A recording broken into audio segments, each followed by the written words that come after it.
Vous écoutez l'épisode 53 du podcast La boîte à outils des parents, ce qui se passe dans la tête de nos enfants. Désamorcer une crise.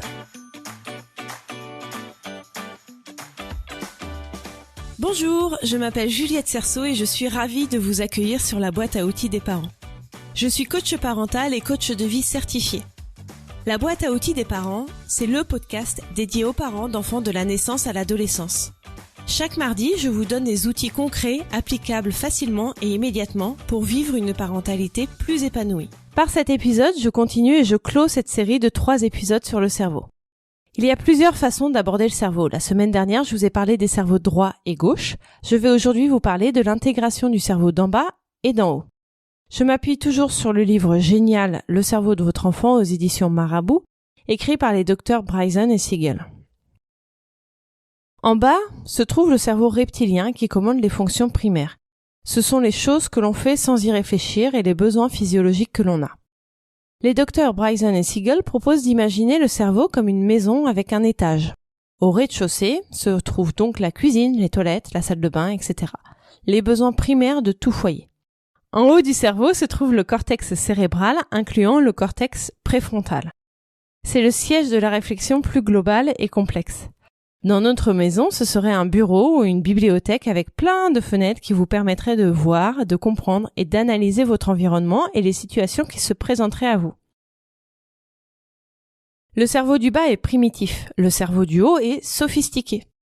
Le cerveau d'en haut permet à nos enfants de prendre des décisions, de planifier, d'avoir une certaine morale, d'être empathique, de contrôler leur corps et leurs émotions. C'est en se servant de ce cerveau d'en haut que nous devenons matures, pour ainsi dire. Si on ne se sert que du cerveau d'en bas, nous avons des réactions primaires, basiques, méchantes, amorales. Mais sachez qu'il y a un escalier entre le rez-de-chaussée de votre maison mentale et l'étage, escalier nécessaire à une bonne communication entre le cerveau d'en bas et d'en haut. L'idée est que le cerveau d'en haut puisse contrôler le cerveau d'en bas et ainsi calmer les réactions intenses qu'il génère. Mais il faut également que l'escalier puisse être descendu afin que l'on puisse prendre des décisions en fonction de ce que l'on ressent émotionnellement et physiquement. Toutefois, attendre de ces enfants qu'ils se servent principalement du cerveau d'en haut est beaucoup leur demander, sachant que le cortex préfrontal et surtout le néocortex sont les dernières parties du cerveau à se former. La maturation complète du cerveau n'intervient qu'autour de la 25e année. En revanche, le cerveau reptilien, le cerveau bas donc, est formé dès la naissance. Il est très important de comprendre ça car ça signifie que les caractéristiques que j'ai citées plus haut ne sont pas atteignables pour les enfants, du moins pas en totalité. Ce qu'on attend de nos enfants, prendre de bonnes décisions, réfléchir avant d'agir, avoir de l'empathie, maîtriser son corps et ses émotions, etc., dépend d'un cerveau qui est encore en chantier. La conséquence est qu'on ne peut pas demander à nos enfants d'être toujours à l'étage de la maison. Ils sont parfois bloqués en bas. Une autre donnée est à prendre en compte, c'est l'amygdale. L'amygdale fait partie du cerveau d'en bas. Son rôle est d'analyser et d'exprimer rapidement certaines émotions. C'est grâce à elle que vous réagissez vite dans une situation qui appelle une réaction rapide. Par exemple, la bouteille d'eau est en train de se renverser, vous criez « Attention à la bouteille !» et vous vous empressez de la relever. Mais en criant, vous aurez peut-être fait peur à vos enfants ou vous aurez peut-être l'impression d'avoir une réaction démesurée par rapport au cas qui se présente, à la bouteille qui se renverse. C'est pas de votre faute, c'est votre amygdale. Elle s'est emparée de votre cerveau et est passée en mode survie, si je puis dire. Si votre cerveau d'en haut avait gardé le contrôle, il aurait peut-être vu que ce n'était qu'une bouteille d'eau et qu'il n'y avait probablement pas besoin de crier. Mais ce n'est pas possible dans ce cas-là, car votre amygdale a pris le contrôle. Quand on est adulte, on arrive rapidement à reprendre le contrôle. L'amygdale se déverrouille et notre cerveau d'en haut est de nouveau accessible. Mais quand on est enfant et que notre cerveau d'en haut n'est pas fini, c'est beaucoup moins facile. L'amygdale agit vraiment comme un sas de sécurité, bloqué dans tout un tas de situations, pas seulement les situations d'urgence. Alors comment faire lorsque le cerveau d'en bas a pris le contrôle du cerveau d'en haut? Je vous donne un exemple. Je trouve que c'est toujours beaucoup plus facile à comprendre de cette façon. Votre enfant vous lâche un « t'es méchante » hargneux. Je pense que la réaction immédiate de tout parent est de lui répondre que vous ne voulez pas que votre enfant vous dise ça. Si vous faites ça, vous faites enrager le cerveau d'en bas. C'est-à-dire que vous continuez à vous adresser au cerveau d'en bas, ce qui a pour conséquence de faire monter la colère. Ce que les docteurs Bryson et Siegel préconisent est de s'adresser au cerveau d'en haut. Essayez de comprendre pourquoi, de discuter, de négocier. Vous pouvez demander à votre enfant pourquoi vous êtes méchante à ses yeux. vous pouvez aussi lui suggérer des idées. Parce que je t'ai demandé ou interdit de faire telle ou telle chose. Vous pouvez ensuite expliquer vos raisons. N'en faites pas trop tout de même. En 4 ou 5 phrases, ça doit être réglé. Et vous pouvez conclure cette discussion en lui disant « C'était comme ça parce que tatati tatata.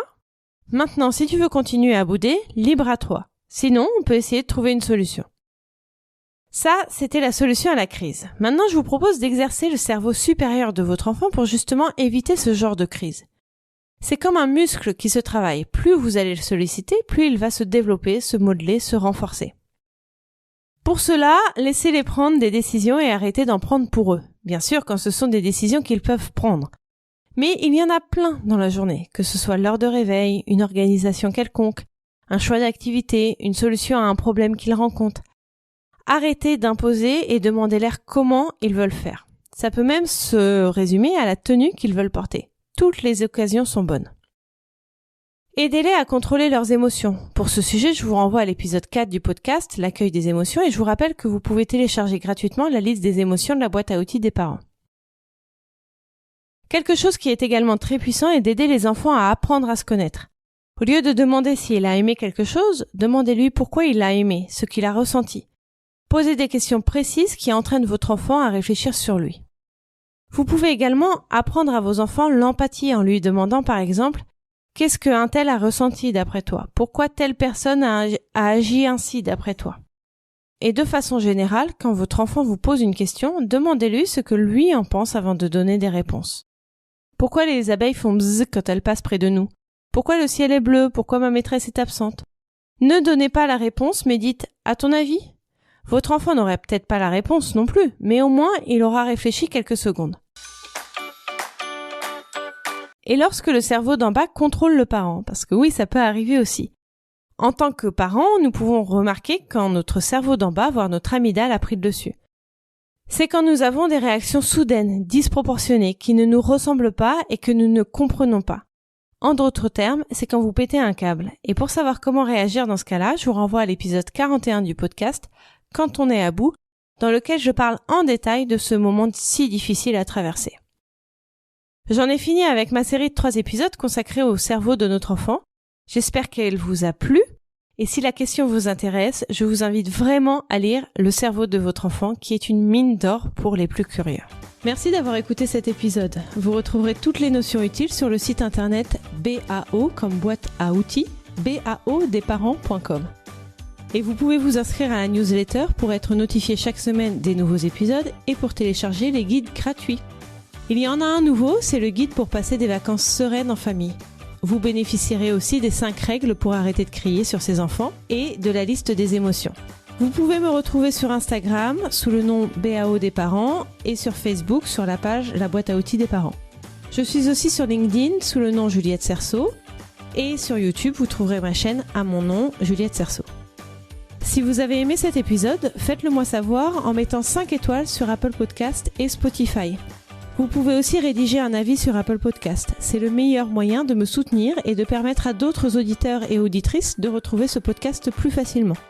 Et si vous voulez que je vous accompagne de façon individuelle et personnalisée, je vous invite à visiter mon site internet et à réserver votre rendez-vous découverte gratuit et sans engagement. À mardi prochain!